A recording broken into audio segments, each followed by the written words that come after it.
Hello dears, എല്ലാവർക്കും എൻ്റെ ചാനലിലേക്ക് സ്വാഗതം. ഇന്ന് ഞാൻ വന്നിട്ടുള്ളത് ഒരു അത്ഭുതകരമായൊരു വീഡിയോ ആയിട്ടാണ്. നിങ്ങൾക്ക് വളരെ ഇഷ്ടപ്പെടുന്ന ഒരു പ്രത്യേക ടൈപ്പിലുള്ള ഒരു വീഡിയോ ആണ് കേട്ടോ. ഇത് ഒരു എക്സ്പെരിമെൻ്റ് എന്ന് തന്നെ പറയാം. ലാവ എങ്ങനെ ഗ്ലാസ്സിൽ ഉണ്ടാക്കാമെന്നാണ് ഞാൻ കാണിച്ചു തരുന്നത് കേട്ടോ. അപ്പോൾ ഇത് ഗ്ലാസ്സിലേക്ക് ഞാൻ കുറച്ച് സംഭവങ്ങളൊക്കെ ആഡ് ചെയ്തിട്ടാണ് ഈ ഒരു ലാവ എഫക്റ്റ് ക്രിയേറ്റ് ചെയ്തിട്ടുള്ളത്. ഇത് ശരിക്കും മൈൻഡ് റിലാക്സിങ് ആണ്. എല്ലാവർക്കും തീർച്ചയായിട്ടും ഇഷ്ടപ്പെടും. നിങ്ങൾ തീർച്ചയായിട്ടും ഇത് ട്രൈ ചെയ്ത് നോക്കണം കേട്ടോ. ഒരുപാട് സംഗതികളൊന്നും ഇതിന് വേണ്ട. ഇത്രയും ഭംഗിയായിട്ടുള്ളൊരു സംഭവം നമുക്ക് വീട്ടിൽ ചെയ്തെടുക്കാനായിട്ട് ഒരുപാട് സംഗതികളൊന്നും വേണ്ട കേട്ടോ. വളരെ കുറച്ച് ഐറ്റംസ് വെച്ചിട്ട് നല്ല അടിപൊളിയായിട്ടുള്ള മൈൻഡ് റിലാക്സിങ് ആയിട്ടുള്ള നല്ലൊരു സംഭവം നമുക്ക് വീട്ടിൽ ചെയ്തെടുക്കാം. ഇതൊരു എക്സ്പെരിമെൻറ്റ് പോലെ നമുക്ക് വീട്ടിൽ ചെയ്യാൻ പറ്റിയതാണ്. കുട്ടികൾക്കൊക്കെ നമുക്ക് കാണിച്ചു കൊടുക്കാം. കുഞ്ഞു കുട്ടികളുണ്ടെങ്കിൽ അവരെ കൊണ്ട് ചെയ്യിപ്പിക്കുകയും ചെയ്യാം. അടിപൊളിയായിട്ട് ലാവ ക്രിയേറ്റ് ചെയ്ത് ഇതിൻ്റെ പോലത്തെ വീഡിയോസ് ഞാൻ മുൻപ് വേറെ കുറേ കണ്ടിട്ടുണ്ട്. പക്ഷെ അതിലൊക്കെ ഒരു ബ്ലൂവും ഗ്രീനും അങ്ങനത്തെ കുറേ ഷെയ്ഡ്സൊക്കെ അവർ ക്രിയേറ്റ് ചെയ്യുന്നത് ഞാൻ കണ്ടിട്ടുണ്ട്. പക്ഷേ അത് കണ്ടപ്പോഴാണ് എനിക്ക് മനസ്സിലൊരു ഐഡിയ തോന്നിയത്, എന്തുകൊണ്ട് നമുക്ക് റെഡ് കളറിലുള്ള ലാവ തന്നെ ഇതുപോലെ ചെയ്ത് നോക്കി ക്രിയേറ്റ് ചെയ്യാന്നുള്ളത്. അങ്ങനെയാണ് ഞാൻ ഇതൊന്ന് ട്രൈ ചെയ്ത് നോക്കുന്നത് കേട്ടോ. അപ്പോൾ ഇതിന് വേണ്ട സാധനങ്ങൾ എന്ന് പറയുന്നത് വളരെ കുറച്ച് ഐറ്റംസേ ഉള്ളൂ എന്ന് ഞാൻ പറഞ്ഞു. അതെല്ലാം തന്നെ നമുക്ക് വീട്ടിൽ അവൈലബിൾ ആയിട്ടുള്ള സാധനങ്ങൾ വെച്ചിട്ടാണ് ഞാൻ ഈ ഒരു ലാവ ഗ്ലാസ് ക്രിയേറ്റ് ചെയ്തിട്ടുള്ളത് കേട്ടോ. ഞാനിവിടെ എടുത്തിട്ടുള്ളത് വൈൻ ഗ്ലാസ് ആണ്. അതുപോലെ തന്നെ വേറൊരു വലിയ ഗ്ലാസ്സിൽ ഞാനിതൊന്ന് ട്രൈ ചെയ്യുന്നുണ്ട്. അപ്പോൾ രണ്ടിലും തമ്മിലുള്ള വ്യത്യാസങ്ങൾ ഞാൻ നിങ്ങൾക്ക് പറഞ്ഞു തരാം കേട്ടോ. എന്തൊക്കെയാണ് എനിക്ക് അതിലൊരു വ്യത്യാസം തോന്നിയെന്നുള്ളത്. ഇതിപ്പോൾ ഞാൻ കാണിക്കുന്നത് ഒരു വൈൻ ഗ്ലാസ് ആണ്. വൈൻ ഗ്ലാസ്സിനകത്ത് നോക്കിയാൽ നമ്മൾ ലാവ ക്രിയേറ്റ് ചെയ്തപ്പോൾ അതിൻ്റെ ഒരു ഭംഗി നോക്കുക. എന്ത് ചന്തമായിട്ടാണ് ആ ഡ്രോപ്ലെറ്റ്സ് മുകളിലേക്കും താഴേക്കും പോകുന്നത് അല്ലേ. അപ്പോൾ അത് കാണണമെങ്കിൽ എന്തൊക്കെ സാധനങ്ങൾ ഞാൻ ഉപയോഗിച്ചിട്ടുണ്ടെന്ന് കാണണമെങ്കിൽ ഈ വീഡിയോ സ്കിപ്പ് ചെയ്യാതെ നിങ്ങൾ കാണാം കേട്ടോ. ഈ വീഡിയോ സ്കിപ്പ് ചെയ്യാതെ കാണുമ്പോൾ നിങ്ങൾക്ക് അടിപൊളിയായിട്ടുള്ള ഈ ഒരു എക്സ്പെരിമെൻറ്റ് വീട്ടിൽ തന്നെ നല്ല ഭംഗിയായിട്ട് ചെയ്ത് ആസ്വദിക്കാവുന്നതാണ് കേട്ടോ. അപ്പോൾ നമുക്ക് ഇതിൻ്റെ ഇൻഗ്രീഡിയൻസ് എന്തൊക്കെയാണെന്ന് നോക്കാം. ബേക്കിംഗ് സോഡയാണ് നമുക്ക് ആവശ്യമായിട്ടുള്ളത്.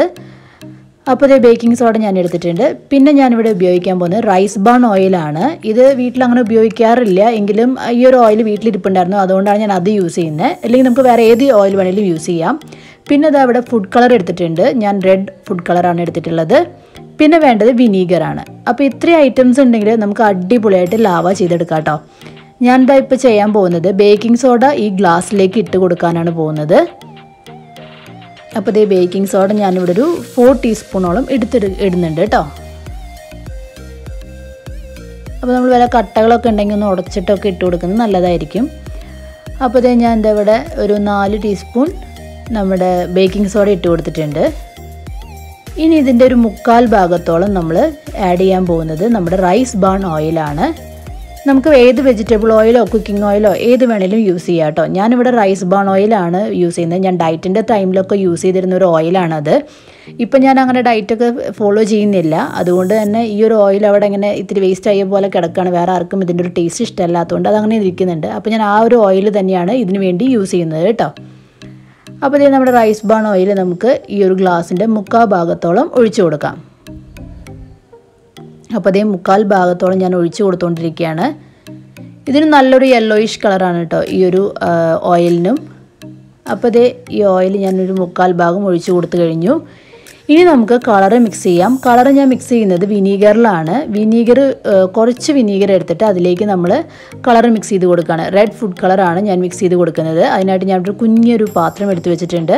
അതിലേക്ക് നമ്മൾ ആദ്യം വിനീഗർ ഒഴിച്ച് കൊടുക്കുകയാണ്. വളരെ കുറച്ച് മതി കേട്ടോ. അപ്പോൾ അതേ വിനീഗർ ഒഴിച്ച് കൊടുത്തു. ഇനി അതിലേക്ക് നമുക്ക് നമ്മുടെ ഫുഡ് കളർ ഡ്രോപ്പ് ചെയ്ത് ഒഴിച്ച് കൊടുക്കാം. എന്നിട്ട് നല്ലപോലെ മിക്സ് ആക്കിയിട്ട് ഈ ഓയിലിലേക്ക് ഒഴിക്കുമ്പോൾ എന്താണ് സംഭവിക്കുന്നത് നമുക്ക് നോക്കാം കേട്ടോ. അപ്പോൾ അതേ ഞാൻ നല്ലപോലെ കളർ ആഡ് ചെയ്ത് കൊടുക്കുന്നുണ്ട്. നമ്മൾ എത്രത്തോളം കളർ ആഡ് ചെയ്ത് കൊടുക്കണോ അതിനനുസരിച്ചിട്ടായിരിക്കും ആ ഒരു ഡ്രോപ്ലെറ്റ്സിൻ്റെ ഭംഗി എന്ന് വിചാരിച്ചിട്ടാണ് ഞാൻ ഇത്രയും ആഡ് ചെയ്ത് കൊടുത്തത് കേട്ടോ. അപ്പോൾ ഇത് നല്ലപോലെ കളർ കിട്ടാനായിട്ട് ഞാനത് നല്ലോണം ആഡ് ചെയ്ത് കൊടുത്തിട്ടുണ്ട് കളറ്. ഇനി നമ്മളിതിലേക്ക് ഈ ഒരു ഓയിലിലേക്ക് ഇത് ഒഴിച്ച് കൊടുക്കുകയാണ്. ഞാൻ ആ ഓയിൽ ഒഴിച്ച് കൊടുക്കുമ്പോൾ തന്നെ അതിങ്ങനെ ഡ്രോപ്ലെറ്റ്സ് ആയിട്ട് മാറുന്നുണ്ട്. അതിൻ്റെ കെമിക്കൽ റിയാക്ഷൻ എന്താണെന്ന് എനിക്ക് കറക്റ്റായിട്ട് അറിയില്ല കേട്ടോ. പക്ഷേ കാണാൻ സൂപ്പറാണ്. ശരിക്കും നല്ല ഭംഗിയാണ് കേട്ടോ അത് കാണാനായിട്ട്. അപ്പോൾ ഇത് ഞാൻ വലിയ ഗ്ലാസ്സിലാണ് ചെയ്യുന്നത്. വലിയ ഗ്ലാസ്സിൽ ചെയ്തപ്പോഴും ചെറിയ ഗ്ലാസ്സിൽ ചെയ്തപ്പോഴും ഉള്ള വ്യത്യാസം എന്താണെന്ന് വെച്ചാൽ വലിയ ഗ്ലാസ്സിൽ ചെയ്തപ്പോൾ എനിക്ക് കിട്ടിയത് കുഞ്ഞു കുഞ്ഞു ഡ്രോപ്ലെറ്റ്സ് ആണ്. കണ്ടോ, ആ ഡ്രോപ്ലെറ്റ്സ് മുകളിലേക്ക് പോകുന്നതെല്ലാം വളരെ ചെറിയ സൈസാണ്. എന്നാൽ നമ്മൾ ചെറിയ ഗ്ലാസ്സിൽ ചെയ്തപ്പോൾ അത് നല്ല വലിയ വലിയ ഡ്രോപ്ലെറ്റ്സ് ആയിട്ടാണ് മുകളിലേക്ക് പോയും താഴേക്ക് വന്നുകൊണ്ടിരുന്നത്. ആ ഒരു വ്യത്യാസമാണ് എനിക്കിതിൽ ഫീൽ ചെയ്തത്. അത് എന്തുകൊണ്ടാണെന്ന് എനിക്ക് അറിഞ്ഞുകൂടാ കേട്ടോ. അപ്പോൾ ഇതിൽ നല്ല നല്ല കുഞ്ഞു കുഞ്ഞ് ഡ്രോപ്ലെറ്റ്സ് പോലെ അതിങ്ങനെ മുകളിലേക്ക് പോവാണ്. ശരിക്കും നമ്മൾ ഈ നമ്മുടെ ഹൈഡ്രജൻ ബലൂണൊക്കെ മുകളിലേക്ക് വിട്ടാൽ പോവില്ലേ, അതുപോലെയാണ് ഇതിങ്ങനെ പോയിക്കൊണ്ടിരിക്കുന്നത് കേട്ടോ. നല്ല രസമുണ്ടായിരുന്നു കാണാനായിട്ട്. എൻ്റെ കുട്ടികൾക്കൊക്കെ നല്ല ഇഷ്ടമായി അത് കാണുമ്പോൾ. അത്രയും നല്ല രസമായിട്ടുള്ള ഒരു അനുഭവമായിരുന്നു കേട്ടോ ഈ ഒരു സംഭവം. അപ്പോൾ ഇതിൻ്റെ അവസാനം എന്താ സംഭവിക്കുന്നതെന്ന് വെച്ചാൽ ഇത് പതഞ്ഞ് പതഞ്ഞ് പതഞ്ഞ് പതഞ്ഞ് പുറത്തേക്ക് വരുവാണ് ചെയ്യുന്നത് കേട്ടോ. കണ്ടോ, ഇതിങ്ങനെ എന്താ പറയുക, ബബിൾസ് പോലെ ഇങ്ങനെ മുകളിലേക്ക് വന്ന് വന്ന് അവസാനം താഴേക്ക് പോവുകയാണ് ചെയ്യുന്നത്. അപ്പോൾ എല്ലാവർക്കും ഈ ഒരു വീഡിയോ ഇഷ്ടപ്പെട്ടു എന്ന് വിചാരിക്കുന്നു. ഇഷ്ടപ്പെടുകയാണെങ്കിൽ ലൈക്ക് ഷെയർ ചെയ്യാൻ മറക്കരുത്. അതുപോലെ പുതിയതായിട്ട് എൻ്റെ ചാനൽ വിസിറ്റ് ചെയ്യുന്നവരുണ്ടെങ്കിൽ സബ്സ്ക്രൈബ് ചെയ്യുക കേട്ടോ. അപ്പോൾ എല്ലാവരോടും സ്റ്റേ സേഫ്, ബൈ.